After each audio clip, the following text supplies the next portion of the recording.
Semua yang terjadi di dalam hidup kita adalah pembelajaran untuk diri kita sendiri agar menjadi lebih baik. Selesai sholat maghrib dan isya, para perempuannya sedang menyiapkan makan malam di dapur. Mereka akan menunggu para laki-laki pulang dan memulai acara makan malam. Queen, nanti setelah pulang liburan, apa kamu akan langsung tinggal di rumah suami kamu? Tanya Umi Fatimah. Iya Umi, jawab Nafisah.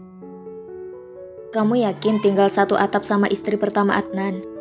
Tanya Mbak Putri yang baru kembali dengan Davi di gendongannya. Insya Allah Queen yakin. Kalaupun nanti Queen sudah menyerah, maka Queen akan pulang. Jawab Queen dan mengambil Davi dari Mbak Putri. Kalau itu sudah menjadi keputusan kamu, kami hanya bisa mendoakan yang terbaik untuk kamu ke depannya, kata Umi. Davi, kamu itu anak mama atau bunda sih? Kok lengket banget sama bunda kamu? Kata Mbak Putri mencubit pelan pipi gembul Davi dan dibalas Davi dengan tawanya. Assalamualaikum. Salam para laki-laki yang baru pulang dari masjid. Para perempuannya berdiri dan mencium tangan para suaminya. Dilanjutkan Mbak Putri mencium tangan Abi Bakir dan Nafisa mencium tangan Abi Bakir serta Bang Gafar. Kalau gitu, mari kita mulai makannya, kata Abi yang mulai duduk di bangkunya. Sini Davi sama papa, kata Bang Gafar ingin mengambil Davi dari gendongan Nafisa. Tapi sayangnya, Davi malah mempererat pelukannya di leher Nafisa dan memalingkan wajahnya agar tidak menatap Bang Gafar. Biar Davinya sama Queen aja, kata Nafisa dan membawa Davi duduk. Queen, ambilkan makanan untuk Adnan, perintah Umi Fatimah saat melihat Adnan ingin mengambil makanannya sendiri. Gak apa-apa Umi, Adnan ambil sendiri aja, kata Adnan. Sini, biar Nafisa aja yang ambilkan, kata Nafisa mengambil piring dari tangan Adnan. Davi, sini yuk sama ayah dulu, kata Adnan mengangkat badan Davi dari pangkuan Nafisa, dan tidak ada penolakan sedikit pun dari Davi. Syukur kamu masih kecil, kalau enggak sudah papa marahin, kata Bang Gafar yang cemburu melihat Davi mau diangkat oleh Adnan. Sudahlah mas, kamu tahu sendiri Davi kalau sudah ketemu sama Queen gak akan mau lepas, kata Mbak Putri dan meletakkan sepiring nasi yang sudah penuh dengan lauk pauknya. Nafisa juga meletakkan piring yang sudah penuh dengan nasi dan lauk pauk di depan Adnan. Tidak lupa dia juga mengangkat kembali Davi agar tidak mengganggu Adnan makan. Nafisa juga mengambil makanan untuk dirinya sendiri. Mereka makan dengan diiringi ocehan Davi yang mereka semua pun tidak paham. Selesai makan, semua perempuan mencuci piring, sedangkan para laki-laki mengobrol di ruang tamu. Adnan, panggil Abi Bakir kepada Adnan yang sedang bermain bersama Davi. Sini, Abi mau bicara sama kamu. Dan Gafar, kamu bawa Davi ke dalam kamar, kata Abi Bakir dan Bang Gafar langsung membawa Davi masuk ke dalam kamar mereka. Ada apa Bi? Tanya Adnan dan duduk di samping Abi Bakir. Abi hanya ingin meminta satu janji sama kamu, jawab Abi Bakir dengan wajah serius. Janji apa Bi? Tanya Adnan bingung dan sekaligus penasaran. Abi ingin kamu janji gak akan pernah main tangan sama Queen. Kalau kamu mau marahin dia karena kesalahannya, Abi gak apa-apa, jawab Abi Bakir. Tapi kalau kamu sampai main tangan sama Queen, walaupun itu salah Queen, Abi tidak tinggal diam untuk ambil Queen dari kamu, sambung Abi Bakir. Insya Allah, Adnan akan menepati janji itu, kata Adnan. Kalaupun Adnan sama melakukannya, maka Adnan akan mengembalikan Nafisa kepada Abi dengan kesetujuannya, sambung Adnan. Abi pegang janjimu, kata Abi Bakir. Mas, jadi ke minimarketnya? Tanya Queen kembali dari dapur. Untuk Abi aja, untuk Adnannya mana? Tanya Abi Bakir saat melihat Nafisa meletakkan satu cangkir teh di meja depannya. Jadi, jawab Adnan dan bangkit dari duduknya. Aku ganti baju dulu sekalian ambil tas, kata Nafisa. Mas minta tolong sekalian ambilin dompet mas di atas meja rias kamu, kata Adnan dan dibalas anggukan oleh Nafisa. Tidak memerlukan waktu lama, Nafisa kembali ke ruang keluarga dengan menggunakan gamis berwarna baby pink dan kerudung yang senada. "Ayo mas, nanti kemalaman," kata Nafisa.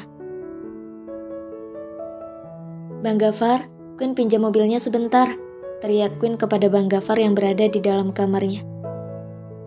"Jangan teriak-teriak Queen, David tidur," kata Bang Gafar yang keluar dari dalam kamarnya. "Hei, sorry bang," kata Nafisa menampilkan deretan gigi putihnya. "Itu kuncinya di tempat biasa. Memangnya mobil kamu kenapa?" beritahu dan tanya Bang Gafar.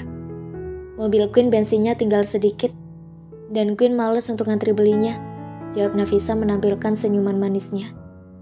"Dasar kamu kebiasaan," kata Bang Gafar. "Sudah yuk mas, kita pergi dulu," ajak Nafisa. "Adnan sama Queen pergi dulu. Assalamualaikum," kata Adnan dan mereka menyalimi tangan Abi Bakir serta Bang Gafar hanya untuk Nafisa. "Waalaikumsalam," jawab salam Abi Bakir dan Bang Gafar. Adnan dan Nafisa berjalan keluar rumah, tapi sebelumnya Nafisa mengambil kunci mobil Bang Gafar yang selalu diletakkan saat dia nginep di tempat gantungan kunci yang berada di samping pintu. "Ini mas kuncinya," kata Nafisa menyerahkan kunci mobil. Adnan menerima kunci mobil itu dan menekan tombol membuka kunci mobil. Mereka langsung masuk ke dalam mobil dan pergi ke supermarket. Karena tadi Umi Fatimah meminta untuk sekalian belanja bulanan, karena keperluan di rumah sudah habis. Setelah 10 menit di jalan, akhirnya mereka sampai juga di supermarket. Adnan memarkirkan mobil dengan rapi dan mereka berdua keluar dari mobil. Adnan menggandeng tangan Nafisa memasuki supermarket, dan itu membuat ada rasa yang berbeda di dalam diri mereka berdua. Adnan melepas genggamannya dan mengambil satu buah troli. "Mau beli apa dulu?" tanya Adnan kepada Nafisa. "Kebagian sabun dulu aja," kata Nafisa dan berjalan di depan troli yang didorong oleh Adnan, karena dia sudah hafal letak-letak di supermarket ini. Nafisa membeli sabun mandi, sabun cuci piring, sabun cuci, super pel untuk lantai, sabun pembersih toilet, sabun cuci tangan, sabun cuci keperluan bayi, sampo, sabun cuci muka dan juga pewangi pakaian. Selanjutnya mereka membeli spons cuci piring, sikat untuk baju, sikat untuk toilet, dan juga tidak lupa membeli isi ulang pewangi kamar dan juga toilet. Tidak lupa juga Nafisa membeli tisu toilet, tisu untuk di dapur, tisu basah, tisu biasa, minyak goreng, kecap manis, garam, penyedap makanan, teh, gula, tepung, sirup, susu kental manis dan coklat, selai coklat, stroberi, dan serikaya, roti, snack, pembalut wanita, alat cukur, krim cukur, deodoran, pasta gigi, obat kumur, satu kotak air mineral untuk persediaan di mobil dan pewangi mobil.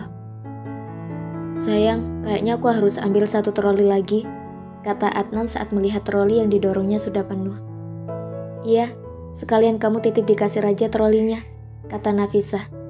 Bukannya Nafisa rakus untuk membeli banyak, tapi penghuni di rumahnya juga banyak. Orang tuanya, kakek Syadid, Bang Gafar beserta keluarganya, 2 asisten rumah, tukang kebun, sopir pribadi Abi dan Umi, 2 satpam, dan kadang teman Abi dan Umi datang ke rumah.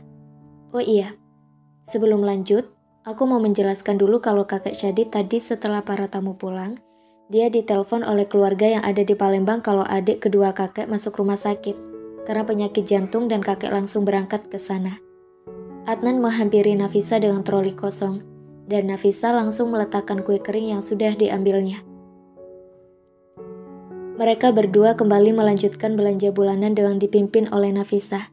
Nafisa kembali mengambil kopi, beberapa bungkus agar-agar karena asisten rumah orang tuanya sangat suka membuat agar-agar, beberapa makanan bayi untuk Davi dan telur. "Mas mau buah apa?" tanya Nafisa saat mereka sampai di bagian buah. "Kalau buah hati gimana?" goda Adnan dengan mengangkat alisnya dan membuat pipi Nafisa memerah. "Kalau sudah takdirnya akan dikasih," kata Nafisa dan berjalan menuju buah kesukaannya yaitu pir. "Kalau nggak ada usahanya nggak bakalan dikasih," goda Adnan lagi. "Mas, jangan bercanda di sini. Malu banyak orang," kata Nafisa menahan malunya. Iya, maaf," kata Adnan dengan tertawa pelan dan Nafisa meletakkan plastik yang sudah berisi 10 biji buah pir. Nafisa juga mengambil buah apel, buah naga, buah anggur, jambu, nanas, dan juga manggis. Alasan Nafisa membeli banyak buah karena semua penghuni di rumah orang tuanya sangat suka makan buah. Dan mungkin buah yang dibeli Nafisa tidak akan bertahan selama 2 minggu. Akhirnya mereka membeli di pasar. Untuk sayuran dan ikan, Nafisa tidak membelinya karena setiap pagi akan ada penjual sayur datang ke rumah. "Ada lagi yang mau dibeli?" tanya Adnan. "Oh iya, aku hampir lupa. Beli tisu untuk di dalam mobil dan juga susu untuk Davi tadi Mbak Putri nitip," jawab Nafisa dan kembali berjalan menuju tempat susu serta tisu. Merasa semuanya sudah lengkap, Nafisa dan Adnan berjalan menuju kasir. Mbak kasir dibantu temannya mulai men-scan harga semua belanjaan kami dan jumlahnya adalah 3.500.000. "Pakai kartu aku aja," kata Adnan saat melihat Nafisa mengeluarkan dompetnya sendiri. "Tapi ini belanjaan untuk rumah aku," kata Nafisa. "Sudah, pakai kartu aku aja nggak apa-apa," kata Adnan dan akhirnya Nafisa mengalah kembali memasukkan dompetnya. Nafisa mengeluarkan dompet Adnan yang tadi memang dititipkan kepadanya dan menyerahkan kepada Adnan karena dia tidak tahu kartu yang mana. Adnan menerima dompetnya dan mengeluarkan 1 kartu kredit. Selesai membayar, mereka menuju parkiran dengan mendorong masing-masing 1 troli. Adnan membuka bagasi mobil dan memasukkan semua belanjaan ke dalam bagasi, bahkan sampai ke kursi belakang karena belanjaannya sangat banyak. Nafisa mengembalikan troli setelah selesai dipindahkan ke dalam mobil, sedangkan Adnan masuk ke dalam baru setelah itu disusul oleh Nafisa. "Ada yang mau dibeli lagi?" tanya Adnan. "Aku mau martabak manis dan pisang keju, boleh nggak?" tanya Nafisa. "Kamu kayak ngidam aja," kata Adnan. "Aku belum hamil, nggak mungkin ngidam. Aku cuma lagi mau aja, tapi kalau nggak boleh juga nggak apa-apa," kata Nafisa dengan kesal. Iya, kita beli, tapi kalau kamu ngidam aku juga seneng kok," kata Adnan. "Gimana mau hamil? Baru tadi pagi nikahnya," kata Nafisa dengan suara pelan, tapi masih bisa didengar oleh Adnan. "Memangnya kamu mau?" tanya Adnan penasaran. "Mau apa?" tanya Nafisa. "Hamil," jawab Adnan. "Semua perempuan yang sudah menikah pasti ingin hamil. Tapi hanya bisa menunggu kapan takdir itu diturunkan," kata Nafisa. "Kita tidak hanya menunggu, tapi juga harus usaha. Jadi malam ini gimana kalau kita membuka usaha?" kata Adnan dan membuat pipi Nafisa memerah. "Malam ini aku harus menyelesaikan tugas kuliahku, biar besok liburan aku sudah tenang," kata Nafisa dan menurunkan semangat Adnan. "Mas, langsung pulang aja," kata Nafisa. "Gak jadi beli martabak manis sama pisang kejunya?" tanya Adnan. "Gak jadi deh," jawab Nafisa dan dibalas anggukan kepala oleh Adnan. Sekarang mereka sudah sampai di rumah dan dibantuin oleh Bang Gafar serta Pak Satpam untuk memindahkan semua belanjaan ke dapur. Setelah semua belanjaan sudah berada di dapur, Nafisa, Mbak Putri, Umi Fatimah, dan 2 asisten rumah mulai merapikan semua belanjaan ke tempatnya. Bang Gafar dan Adnan membantu mengganti ulang pewangi ruangan dan toilet di seluruh rumah. Selesai merapikan semuanya, Umi Fatimah, Mbak Putri, dan 2 asisten rumah pamit untuk ke kamar mereka, karena jam sudah menunjukkan pukul 11 malam. Sedangkan para laki-laki sudah masuk ke dalam kamar mereka setelah tugas mereka selesai. Sebelum ke kamar, Nafisa mengambil 2 buah apel, pir, dan beberapa anggur untuk dijadikan cemilan menemaninya mengerjakan tugas. Tidak lupa, Nafisa membuat 1 coklat gelas besar untuk menghangatkan dan merilekskan tubuh serta pikirannya agar tugasnya cepat selesai. Nafisa sangat jarang memakan snack untuk cemilan malamnya, karena menurutnya itu tidak sehat untuk badannya.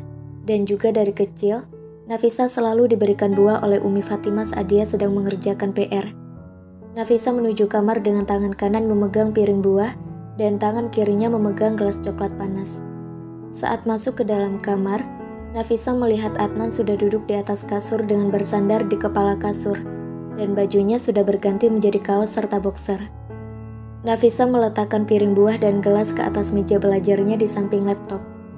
Sebelum mengerjakan tugas, Nafisa mengganti pakaiannya dengan piyama tidur yang celana dan lengannya panjang, serta mengganti kerudungnya dengan kerudung yang kecil, tapi masih menutupi dadanya. Tanpa menegur Adnan, Nafisa langsung duduk di kursi meja belajarnya, dan mulai membuka laptop untuk mengerjakan tugas. Adnan yang merasa dicuekin pun memutuskan untuk duduk di samping Nafisa dengan menarik kursi meja rias. "Mas, kamu tidur aja, jangan ganggu aku," kata Nafisa saat Adnan sudah duduk di sampingnya. "Habisnya kamu cuekin aku, dan aku tidak suka itu," kata Adnan. Baru sehari menikah, Nafisa sudah mengetahui sifat Adnan yang suka menggoda, dan juga tidak suka dicuekin orang lain. Dan kebiasaan Adnan selesai makan harus makan buah.